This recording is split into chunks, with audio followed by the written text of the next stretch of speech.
का कहर जारी है। बहुत ज़्यादा कोरोना बढ़ गया है और उसी के मद्देनज़र पिछले हफ्ते हम लोगों ने 6 दिन का लॉकडाउन लगाया था, जो कि कल सुबह 5 बजे ख़त्म हो रहा है। जिस तरह से तेज़ी से केसेस बढ़ रहे हैं दिल्ली के अंदर, उसको देखते हुए ये लॉकडाउन लगाना बहुत ज़रूरी हो गया था। ये एक तरह से आखिरी हथियार है कोरोना के से डील करने के लिए, लेकिन जिस तरह से केसेस बढ़ रहे थे, ये आखिरी हथियार इस्तेमाल करना ज़रूरी हो गया था। लेकिन अभी भी कोरोना का कहर जारी है और कोरोना कम नहीं हो रहा। तो इसीलिए उसके मद्देनज़र कई लोगों के भी, जनता के बीच में भी जब हम लोगों ने बात करने की कोशिश की, सबका मत यही है कि लॉकडाउन को भी और बढ़ाना चाहिए। तो लॉकडाउन को दिल्ली के अंदर 1 हफ्ते के लिए और बढ़ाया जा रहा है, अगले सोमवार को सुबह 5 बजे तक के लिए। इस दौरान हमने देखा, लॉकडाउन के दौरान की संक्रमण दर, पॉजिटिविटी रेट जिसको कहते हैं, ये लगभग 36-37% तक पहुंच गई। आज तक इतनी संक्रमण दर हमने दिल्ली में तो नहीं देखी, बाकी दुनिया भर में हो सकता हुई हो कहीं पे, लेकिन 36-37% तक संक्रमण दर पहुंच गई।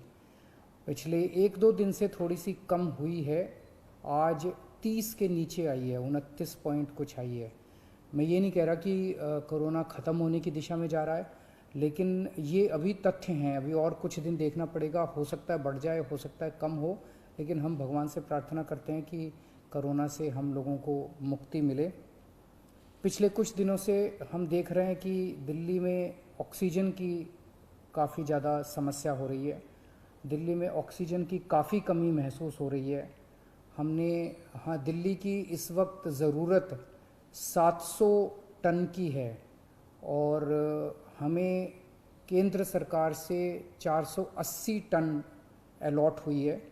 कल 10 टन और अलॉट किया केंद्र सरकार ने, 490 टन अब दिल्ली को अलॉट हुई है। लेकिन ये पूरी अलॉटमेंट भी अभी दिल्ली में नहीं आ रही है, इसका भी काफ़ी कम, एक तरह से कल 330-335 तक ही दिल्ली पहुंची है।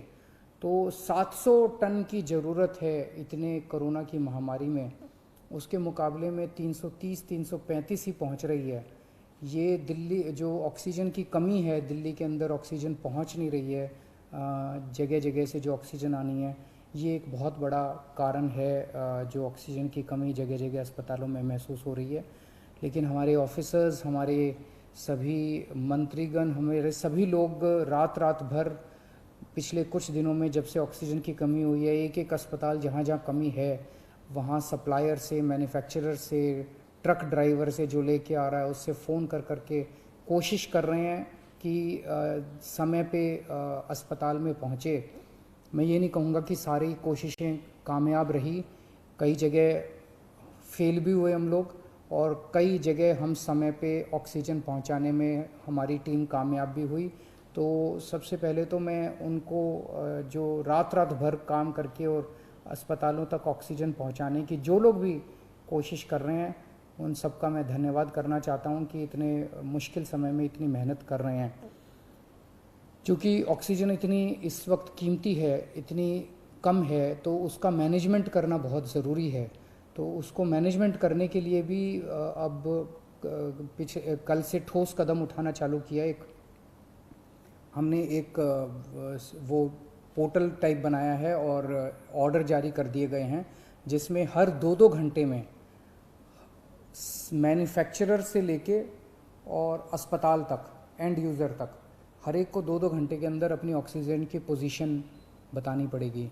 कि मैन्युफैक्चरर को बताना पड़ेगा कि पिछले 2 घंटे के अंदर कितने ट्रक उसके निकले, सप्लायर को बताना पड़ेगा कि कितने ट्रक उसके दिल्ली के अंदर, दिल्ली की तरफ जा रहे हैं, अस्पतालों को बताना पड़ेगा कि पिछले 2 घंटे में कितनी इस्तेमाल हो गई, कितने घंटे की और बच गई।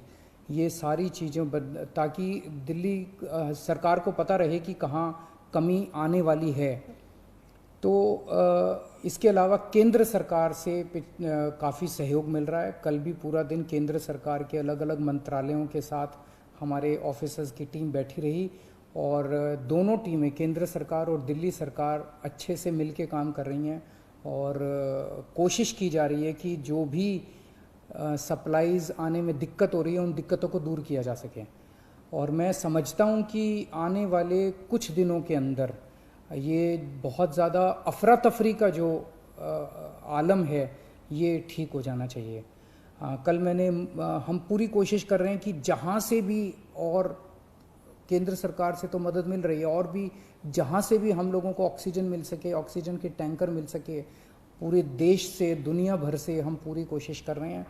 कल देश के सभी मुख्यमंत्रियों को मैंने चिट्ठी लिखी है कि अगर आपके यहाँ, आपके राज्य में, गवर्नमेंट में या किसी कंपनी में कोई ऑक्सीजन की पॉसिबिलिटी हो तो हमें ऑक्सीजन मुहैया कराइए, ऑक्सीजन टैंकर मुहैया कराइए।